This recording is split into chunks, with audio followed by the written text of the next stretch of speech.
He's the former president and publisher of the Sun Herald, and now he's on the radio. Welcome to Coast Vue with Ricky Mathews on SuperTalk Mississippi Gulf Coast 103.1. I hope you're having a great day. Welcome to the Coast Vue.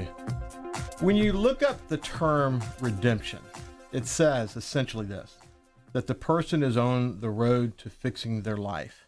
There are a lot of other definitions, but I am so pleased to have as my guest this morning, Dickie Scruggs, and we're going to talk about his road to redemption. So let me tell you a little bit about Dickie Scruggs if you, for some reason, don't know who he is. He's a Coast boy. He grew up in Jackson County. He was one of the most prominent trial lawyers in the world, and I do mean that, and we'll come back to whether there's a benchmark about that or not. He was a lead lawyer against tobacco and asbestos. There's even a movie, The Insider, about his use of a whistleblower to win a mammoth case against big tobacco. It was actually starring Russell Crowe. But then everything sort of changed for Dickie in 2009 when he pleaded guilty to attempting to bribe a judge. He went to prison for 6 years. His experience in prison is the beginning of his road to redemption. And this morning we're about to go on that journey. Dickie, thank you for joining me in the studio. Thank you, Ricky. It's nice to be here. I was trying to remember how we met, or the first time we came to see each other, but I'm sure it was at the Sun Herald along the way where our paths crossed. And I remember we talked about this offline, but I remember you wanting to be the ambassador. I thought it was Galapagos, but you reminded me it was Ecuador, which also includes the Galapagos, because I had the opportunity to go there in 2021. But that's true. You had you aspired to do that. Yeah, well, I commented once before in an interview with another journalist that I got too big for my britches, and that's an example of it. I fancied myself as being an ambassador to one of the South American countries, and I liked Ecuador. I represented Ecuador, in some litigation, and knew the president and some of the government officials down there, and I thought it would be a nice place to go. It didn't work out, but my son actually went to Ecuador with Auburn University on a part of their building, an engineering department. He loved it. He loved his experience there. And then also I remember I had just read one of John Grisham's books. I'd read them all, but several of them are, as you know, take place in Biloxi.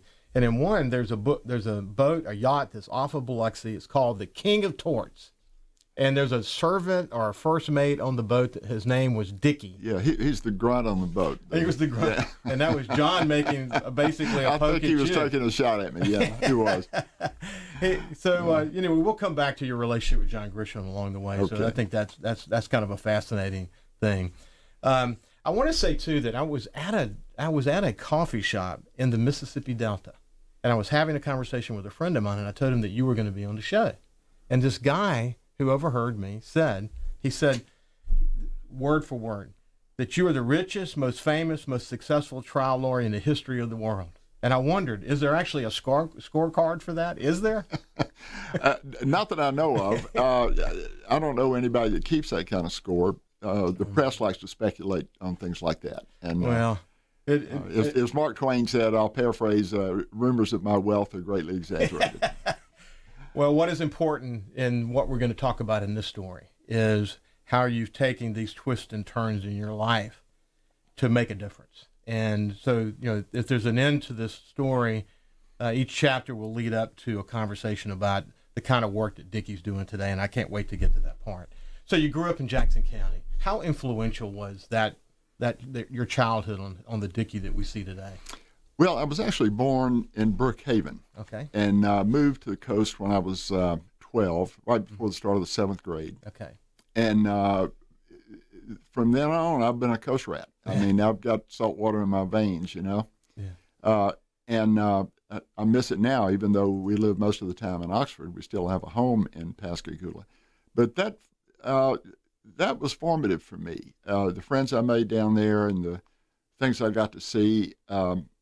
I've encountered some very successful people down there that inspired me, I think, throughout the rest of my life and career. Mm-hmm. My mother's boss, for example, my mother was a legal secretary, and her boss was the general counsel of the shipyard, of Ingalls Shipyard. And he was an inspirational guy, and he's one of the reasons I wanted to go to law school when I grew up. And so Jackson County was had more influence on my life than any other place. I wasn't born here either. I was born in Birmingham, but I got here as soon as I could get here. Yeah, I think that's right. You grew up in Gulfport, I think. Yeah, I grew up in Gulfport. Thank goodness it got in my soul, living here on the Well, Gulfport was kind of the aristocracy. At least they thought of themselves as the aristocracy of the coast. Chubba Sweatman said that when you went to DeBees Road, there was a 14-foot wall. If you look from this way, and if you go to Gulfport and look this way, there's a 14-foot wall. And the only people who could see that wall are the people in Biloxi and Gulfport.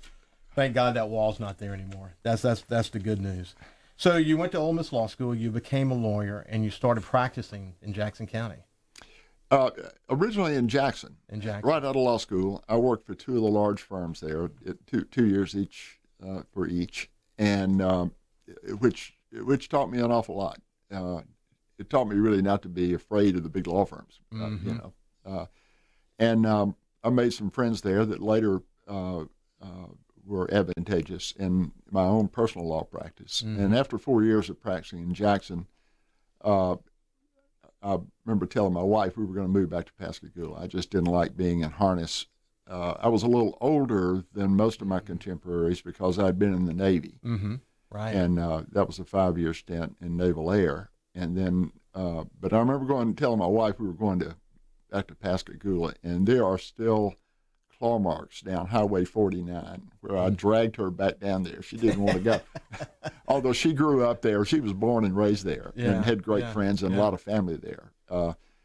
So it was not an apparently good career move to go back to Pascagoula for a young lawyer at that time. But it turned out to be very gratuitous. Exactly. It did.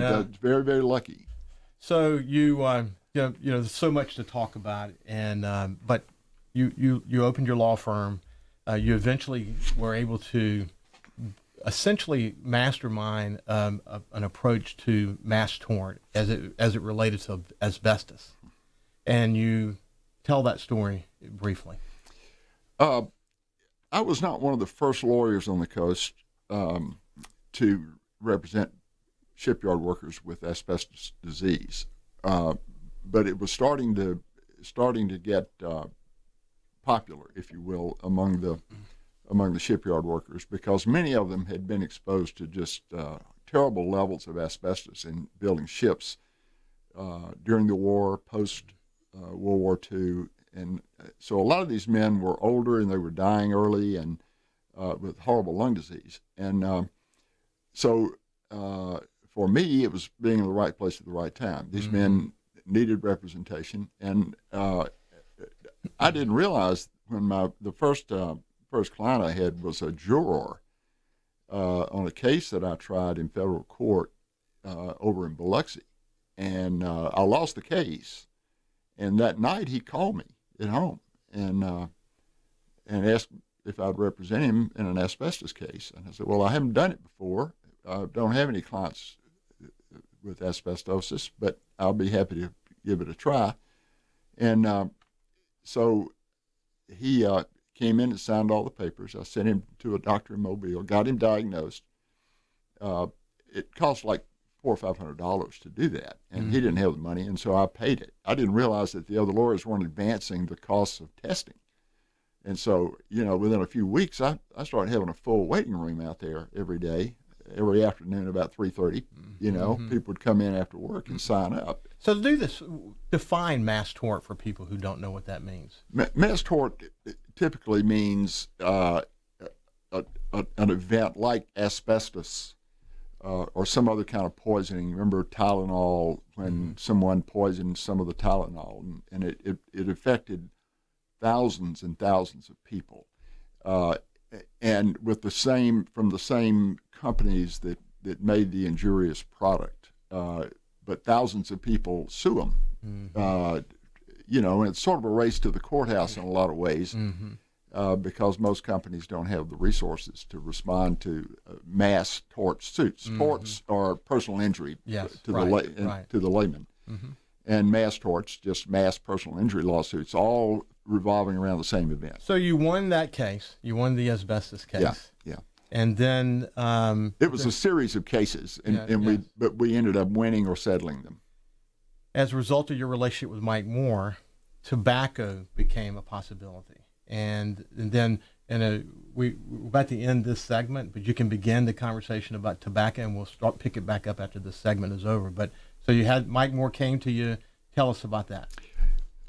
We were trying the last of the asbestos cases in about 1993, and during a break in the trial, Mike Moore, who was the Attorney General, called and said, "Would you be interested in representing the state in recouping the costs of tobacco-related illnesses borne by the taxpayers of Mississippi?" And I said, "Well, yeah. I mean, I just spoke before I thought." Well, you had a basis for saying yes, that you had just lived through the asbestos case, and there were a great many framework, similarities. a framework that you could use. A great many similarities. So we've got Dickie Scruggs, originally, a Coast boy. Let's just call it like it is. I know where you were born, but you got here like me as soon as you could get here, and you've gone on quite a journey. And today we're having that conversation. We'll finish the conversation as it relates to tobacco, and then I want to get into what happened, and then how you leverage that to do real good. So we'll be back after this break.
His love for the coast is why he's here. It's Coast Vue with Ricky Mathews on SuperTalk Mississippi Gulf Coast 103.1.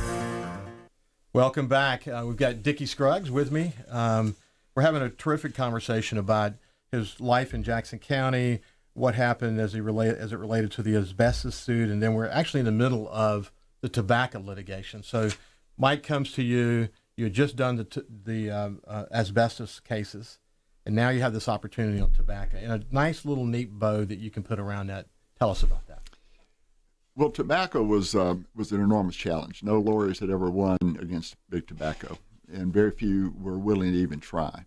And I was just foolish and young and energetic enough at the time to think I could succeed where others didn't. And I had an awful lot of help. Had some good lawyers working with us in teams, and so we spent most of the first year before we filed suit doing public opinion research, understanding how tobacco defended cases, and why they'd been so successful. And I think that helped us in the end to plot out a strategy that brought them to the conference table 5 years later, and we. Started off Mississippi being the only state, but because Mike Moore had immense prestige among his fellow attorneys general around the country, he was president of the National Attorneys General Association, and because of Mike's reputation, other states looked at it seriously, and so they started joining in, and then a whistleblower showed up, and then some documents showed up, and various things fell our way, and in 1997, we ended up with a $368 billion settlement. Amazing thing, and then a movie, and now Mike's actually involved in the opioid cases across the state. Mike represents a number of those same states. Not against the opioids. Not surprised to hear that. So, in 2009, you pleaded guilty to attempting to bribe a judge. You went to prison for 6 years, and you did an interview with Tom Brokaw that I went back and listened to last night. I mentioned that I had seen that interview when it aired in 2015, and I wondered at the time, would the Dickie Scruggs that I'm watching now on NBC, would that be the same Dickie Scruggs that you see later in life? Here we are in 2020, and it is. And I really give you tremendous congratulations for being able to stay focused on what you learned while you were in prison. You said that you had too much hubris. For people who don't know what that means, it's excessive pride and self-confidence. That you were arrogant, that you were too big for your britches. You mentioned that a second ago, and that you deserved the fall. And I was really touched by the fact that you're willing to say that you, whatever happened while you were in prison, you came to grips with yourself, whatever that was. But I was struck when you were telling Tom Brokaw that when you walked into this prison that you thought might be a halfway house kind of experience or something like that. It wasn't, was it, Dickie? No. Until the day I got there, I thought I was going to what's called a camp. It's not a halfway house. It's more restrictive than that, but it's a camp that's sort of like a college campus with no fences around it. You can't leave. And that's where white-collar people with less than 10-year sentences usually went. And so when I showed up at the camp at this place, they said, no, you're going next door, which was a serious prison, a low-security prison, with the steel doors and you're locked in at night and that sort of thing, and very, very controlled movements, a real high guard to inmate ratio. A lot of people that had been violent when they were younger were there. It was I spent a year in that prison before I actually got to a camp. It was sobering, to say the least. Chilling. I was a mental and physical wreck when I got there. Even if I'd gone to the camp, it would have been tough. But this made it even more stressful. In the first week I was there, in this more serious prison, inmates wouldn't pay any attention to me. I couldn't make friends. Nobody would make eye contact or speak. The young man I was rooming with in the same cell was very cold, and what I didn't realize was that that prison housed a lot of pedophiles, and for whatever reason, an older white guy coming in for the first time fit the profile, when people would ask me why I was in prison, I'd say, well, I made a mistake. And they would take that evasive answer to mean that I was a pedophile and didn't want to admit it. And, of course, it was only after one of the older inmates who had obtained a PhD while he was in prison had read an article about me in the Wall Street Journal. He put the word out and said, no, he's in here for bribery. He's not a pedophile. And I didn't realize that's what they thought about. I didn't know that's why they were dodging me. So there was tremendous relief, right, on both sides. My roommate came up to me with a big smile after about a week and says, Scruggs, I can't tell you how happy I am that you are a legitimate criminal. Wow, what an incredible story. So yeah. You started to, you said you were an emotional and physical wreck when you went in, and you started to rebuild your psyche. What went through your mind during that year that you were in that side of the prison? Gosh, everything. I was still under investigation for another crime, which really added to the pressure. There was no closure. Yes, it was like the sword of Damocles hanging over me, still in prison. And when that got resolved a few months after I got there, maybe 6 months later, it then became a lot easier to bear. I could see the light at the end of the tunnel. I realized that I made a few friends there among the inmate population, guys from my walk of life, that had been to college and weren't just thugs. And I realized that I wasn't going to get abused physically or anything like that. It became doable. Yeah. And it suddenly, I can't tell you exactly when or how, but it suddenly dawned on me that, I can do this. I can do this. So at what point did you begin to see there was a role for you? The toughest part of the prison experience, particularly the first year, was loss of any sense of purpose. I'd been involved in so much stuff, as you know, and wrote about back in the day when you were at the Sun Herald. But other than the separations from my wife and family and friends, which were the worst. I can't imagine that. Yeah, it's loss of any sense of purpose. It was really troubling for me. And when I was finally asked to be an instructor, an inmate tutor for the GED program, I realized that I was okay. This is giving me something to do that is meaningful, and when the light bulb went on with some of these guys I was teaching, that they could actually do it themselves, and I started being kind of a cheerleader for their, for them to succeed in first thing they'd ever succeeded in academically anyway. And so it became a rewarding experience for me. I mean, teachers know this.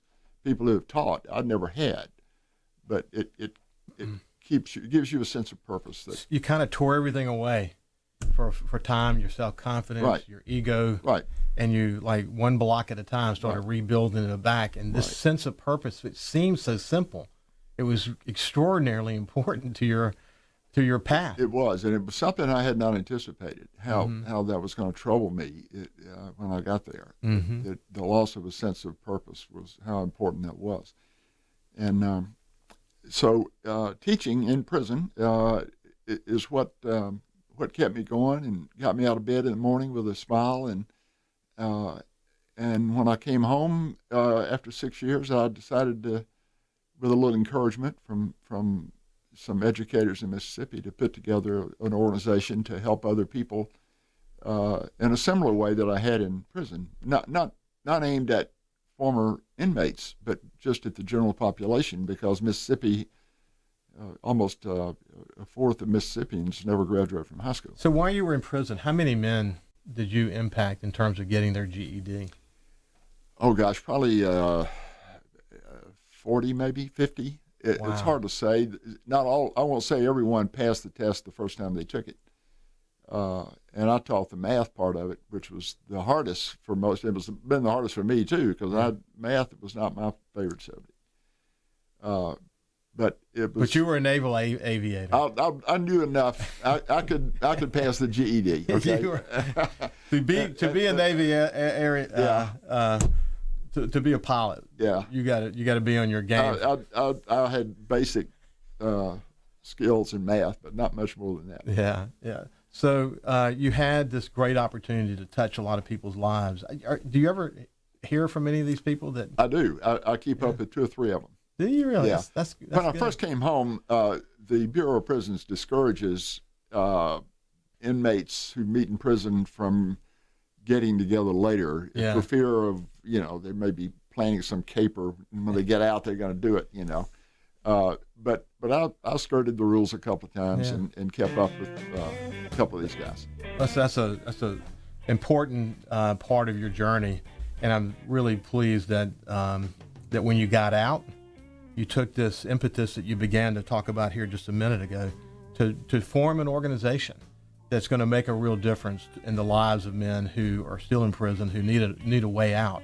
So when we come back, we're going to talk about that and the collaboration with the community college system and other things as well. So look forward to continuing the conversation after this break. This is Dickie Scruggs, and we'll be back.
He's the former president and publisher of the Sun Herald, and now he's on the radio. Welcome to Coast Vue with Ricky Mathews on SuperTalk Mississippi Gulf Coast 103.1. Welcome back. We're having a great conversation with Dickie Scruggs. In the last segment, we talked about his time and his evolution in prison and this awareness that he had about this sense of purpose, which ultimately became teaching men to get their GED, but he had an epiphany there as well. How could he take that learning, that experience, and when he got out, do some real good with it? And that's kind of where we are in the conversation. So let's talk about what happened. You got out, and then what? Well, I got out and was listening to Mississippi Public Broadcasting and National Public Radio early in the morning. I'm an early riser, and when I was in prison, that NPR was sort of my lifeline. So I continued doing that when I got home, and I listened to a lady from Hines Community College talking about the difficulties they were having. This would have been in like 2013 when I first got home. The difficulties that the state was having in getting people to pass the GED, the high school equivalency test, before the test changed and it got harder and you couldn't carry forward parts you had passed. And so there was a big glut of people that they needed to get through and get them tested. And so I just sent her a text and told her who I was and where I'd been and offered to volunteer to tutor or do anything like that. I never had any big aspirations at that point. And she got right back to me and asked me to come down and meet with her and Dr. Clyde Muse, who's the president of Hines Community College, and as it turns out is the sort of the dean of the community college presidents in Mississippi. I call him a godfather, but he is an incredibly well-respected man. And he suggested, when I went down and met with him, to form a foundation, a charity, and to provide assistance to students in the GED programs around the state and in skill training programs to help them with their daily financial emergencies if they should arise, and they always do, because this population they're dropouts by and large. And most of them hadn't been to prison or anything. There are a few in there that have, but it's not focused on them. But he encouraged me to set up this foundation, which we eventually did within a few months, called Second Chance Mississippi, which is a 501c3 charity. And we started working hand in glove with the community colleges around the state. The community colleges, many people don't realize this, have the mandate to do skill training in addition to GED or high school equivalency training. And most of them have very well equipped labs and training centers for various skills like manufacturing, basic skills, commercial truck driving, nursing, HVAC, installation and repair, things that are hydraulics, things that good paying jobs. and they result in certifications that are recognized nationally, and so it gives the student who completes these things both a high school equivalency diploma and a skill that he can take anywhere. Hopefully in Mississippi, he stays here. And so that really began in earnest in about 2014, and now we've. I brought Zach in about 2016 to be the president and work executive director, actually, to help me with it. And we have other people we had brought on that help us now full time. And so we've probably assisted over 700 Mississippians in getting a high school equivalency diploma and or a skill certification. So initially, when you first started working with the community college system, was it a formal arrangement at that time? Yes, it was. And we gave money with some strings attached to the community college foundation, and then we started targeting that to individual foundations for the community colleges. They each have their own foundation, and so we would give money that we raised or donated. Mostly, my wife and I donated, at least in the early parts of this, to these things, and we'd sponsor like 50 students, and we'd suggest, not require, but suggest that they be people that came to a program with at least a ninth grade reading level, and so they'd have a better chance. And so the schools would recruit them and put them through these programs. We'd pay the tuition. We'd give a gas card to the student. Let's focus on that for a second, because I think a lot of people don't. You mentioned it, but this is a very fragile area. Some don't even have a paycheck. Just to get to the facility, they may not have gas in their car. So what Second Chance recognized is that we've got to help them. We've got to help provide a path for them to be able to get this training. And you saw that, and it came in different forms, correct? Ricky, the average student is one flat tire from dropping out again. They live hand to mouth, and they need a little financial help to get through the program, because many of them have minimum wage jobs if they have a job at all, and many have children, young children, and it's difficult for young mothers to go back to school and with kids at home. And so there are a lot of challenges like that. And so we have found that for right around $1,000 a student, that we can accomplish these goals. It's a really big bang for the buck, for the education buck. And a high schooler, I think the typical public school student, the expenditures on that student every year are right around $7,000. And for really a little less than $1,000, we can take somebody that's dropped out, get them back into a program where they get a high school equivalency diploma, and help them through it financially, and get them a skill. And that's the goal. I bet the opportunity for you, you can go back to when you first started. You had this inspiration before you got out of prison.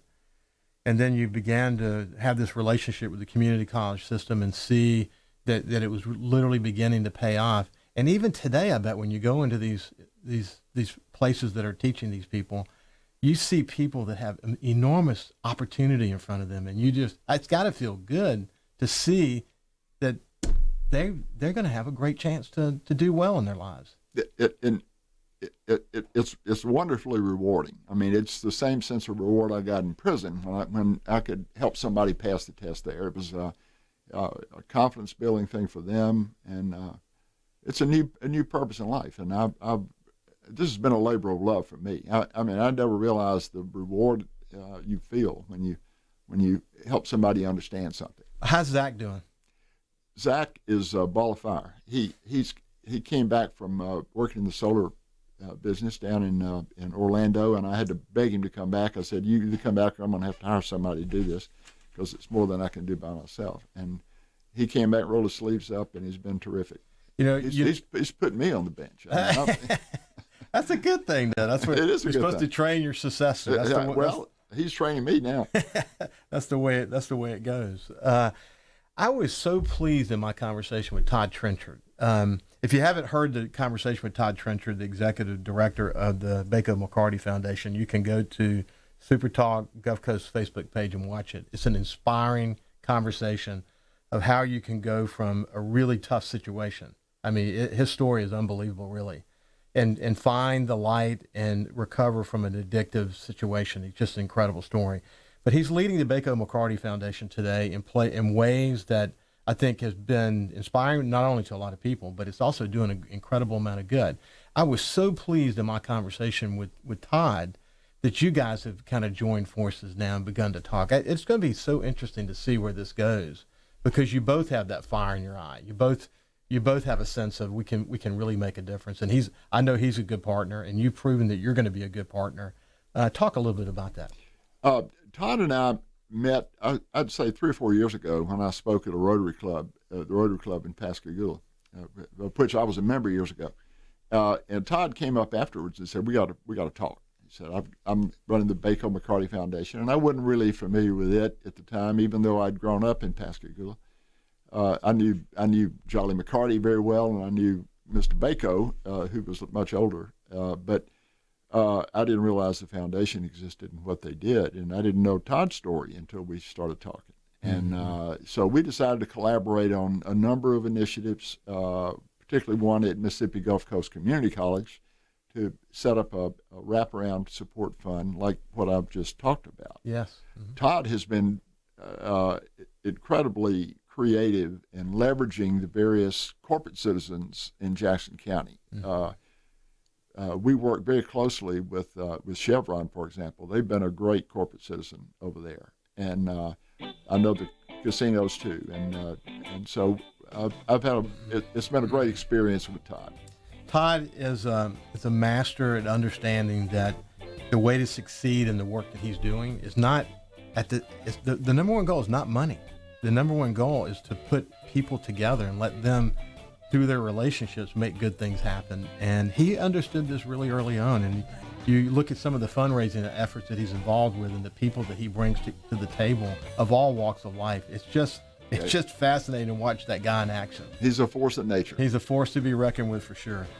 In the final segment, we're just gonna kind of go around the world a little bit and talk about just a few different things. But it's been great having this conversation, Dickie. Thank you for being willing to share with the people of South Mississippi your story, and we'll be back after this break.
This is Coast View with Ricky Mathews on SuperTalk Mississippi Gulf Coast 103.1. With us, and in this final segment, I just kind of want to we'll go into a bunch of different directions. But one of the questions I wanted to ask you, Dickie, you had that moment when you went to prison when you said that you were down physically and mentally, but you learned a lot. You learned a lot that led to the formation of Second Chance. You learned a lot about family. Talk to me about what you learned about family. What's your message to somebody zooming through life and doesn't take the time to think about that? Well, actually, I zoomed through life pretty fast myself until I went to prison. I was driven, type A, workaholic kind of guy in my young years when our two kids were growing up, and I don't think I was a very good father. They both turned out great because of their mother. But one of the things I realized in prison was that 90% of the men in there didn't have families. They had ruptured all their family relationships. Very few ever had visitors. They had just estranged from all of their relationships. And I was fortunate that my wife came to see me every single weekend, no matter where I was. She came, and my kids did too when they could, when Zach was able to come. Without that to fall back on, I would have had absolutely nothing. I don't know how I would have survived it without my wife. And believe it or not, she made the transition back into society much easier because she stayed involved in so many things. Good for her. In Mississippi. Well, thanks for that message. Archie Manning's involved in Second Chance. Yeah, Archie is nice enough to be on our advisory board. Yeah. And he's a wonderful person, as everybody knows. And they care deeply about Mississippi. They do. Yeah. They are invested in Mississippi and never forgot where they're from. John Grisham and you have a relationship. Tell us about that. Yeah, well, John and I were never pals. We were friendly, and we were both liberal Democrats, I guess, for lack of a better term. So we're fellow travelers in the progressive circles, which are smaller and smaller in Mississippi. John actually came to see me in prison, and he came in so he wouldn't have to come on visitor day, where people would want his autograph and all that. He came in as my lawyer. Yeah. Which was interesting. He came in during the week and got in as my lawyer because he is a lawyer. He is a lawyer. And so he got some information from me for one of his books. I forget the name of the book now because he's so prolific. Yes, he is. But it was fun to and really sort of flattering for somebody of John's stature to come visit you in prison. He made a lot of contributions after Hurricane Katrina. Oh, he did. He's just an excellent man. A couple of times I had the opportunity to advise on a couple of things, and he was pretty committed. Behind the scenes, he didn't want a lot of public attention at the time for what he was doing. Yeah. So, Dickie, we're kind of coming to the end now. I'm just curious, how do you want to be remembered? You gave me a heads up on that question, and it's a tough one. I always look at myself as an advocate, and I think that although I can't practice law anymore, I still feel like an advocate for people I want to help, and I guess that's what led me to success in law practice was being an advocate, and I think that's the only single word I can come up with. What's your hope for Second Chance for the next 10 years? Yeah, I want to get it. We're in 2/3 of the community colleges in Mississippi now. I want to fill that out with all the community colleges and have programs in all of them. There are 15 altogether, and we're in 10 or 11 of them. And I want to fill that out. And there's so much work to be done in Mississippi. People have asked me about other states like Alabama or Louisiana. But I think I want to focus on Mississippi because Mississippi, I think, needs it more. We have such a high dropout rate. It's getting better. We are improving. But, when you've got 400,000 Mississippi adults that never graduate from high school. And you can make a dent in that. That's sort of where I want to take. So my career took me to Alabama, and my career took me to Louisiana. And the problems in both of those states, as you well know, are so similar to the problems that we face here. And the opportunities are great. We're lucky in Mississippi in that the community college system is one of the best in the nation. It is. And now that we're coming back to the reality that it's not all about getting a degree, that's oftentimes actually for a lot of people, I wouldn't say the most people, but a lot of people, having a good trade is an amazing living. It is. It is. And we don't put enough governmental resources into education, and that's disappointing. We don't value, at least at the legislative level, we don't value it the way it should be. And so, talk about being an advocate. I like to push that agenda as much as I can. Well, we're at the end of our time together. I can't tell you how much I appreciate you joining us. It's a painful story to hear at times, to be honest with you. So you were so high and then you were so low, but you've come back. And as I mentioned in the beginning, it is a wonderful story of your road to redemption. And I'm really happy that you're willing to share that story. And hopefully others can be inspired by it. And especially as it relates to Second Chance. I mean, people need to look into Second Chance. If you have any tendency to want to help people who are really wanting to help themselves, Second Chance is a wonderful organization to be involved in. And they can't have enough volunteers, I'm sure, to help through this process. So with that being said, thank you for joining us. Have a great weekend, and we'll see you on Monday. I had to remember.